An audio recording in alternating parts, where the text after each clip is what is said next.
大家好，今天咱们要唠一个跟每个人都息息相关，且从古至今都意义非凡的话题——孝道。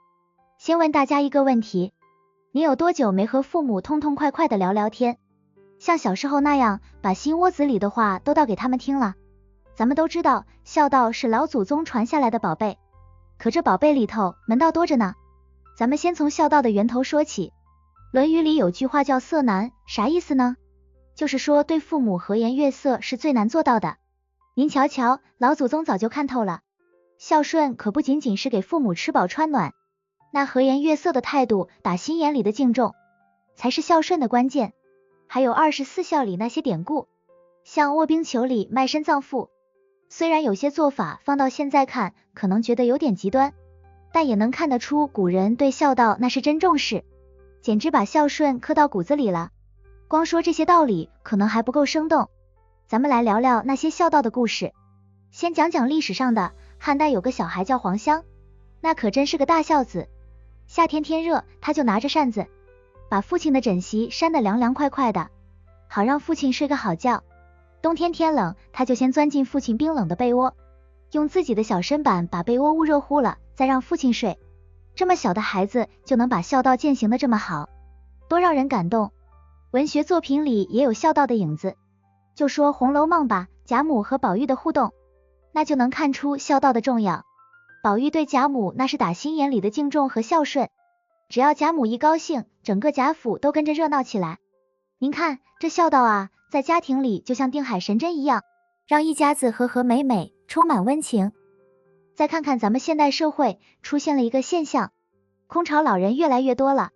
据相关数据统计，这个数字还挺惊人的。好多老人啊，子女都在外地工作，一年到头也见不着几面。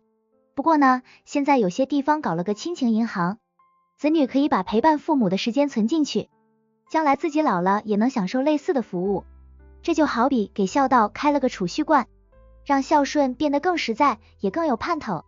说完这些，咱们再来探讨一下东西方在这方面观念的差异。东方文化里，家族观念特别重，孝道就像大树的根，把一家人紧紧连在一起，是家族传承的重要纽带。可西方文化呢，更强调独立精神，孩子成年后就离开家自己去闯荡，和父母的联系相对没那么紧密。这两种文化没有谁对谁错，只是方式不一样。但咱们东方文化里的孝道，承载了千百年的情感和责任，那分量可不一样。这里头咱们得特别说一说愚孝。愚孝就像是混进孝道清泉里的脏东西，看着好像是在孝顺，实际上完全走错了方向。比如说，有些子女在面对父母不合理的要求时，啥都不想，就知道一味的顺从，哪怕父母的要求已经违背了道德，甚至触犯了法律，还照做不误。之前就有个事儿，有个老人觉得邻居占了自家一点地，就让儿子去报复邻居。儿子也不寻思后果，直接就去了，结果不但把人给伤了，自己也因为犯法进了局子。这就是典型的愚孝，根本不是真正的孝顺，而是把孝道给扭曲了。真正的孝道得建立在理性和尊重的基础上，既要尊重父母，又得遵守道德和法律。要是父母的要求不合理，子女就得勇敢的跟父母沟通，用正确的办法引导，不能盲目的顺着来。那到底怎么做才算是真正的孝顺呢？其实啊，孝顺体现在生活的方方面面。首先，一定要多陪父母。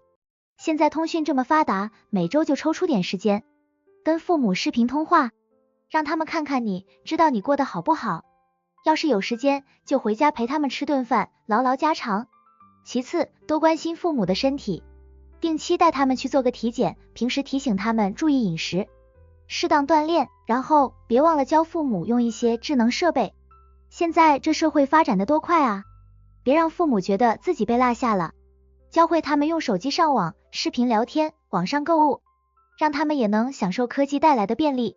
最后，尊重父母的兴趣爱好，支持他们去参加一些社交活动，比如父母喜欢跳舞，就鼓励他们去参加社区的舞蹈队，让他们的生活丰富多彩起来。好了，今天关于孝道咱们就聊到这儿。如果您对孝道有啥不一样的想法或者新的感悟，欢迎在评论区分享，也别忘了点赞和转发，让更多人重视孝道。愿孝道的光辉照亮每一个家庭，咱们下回再见。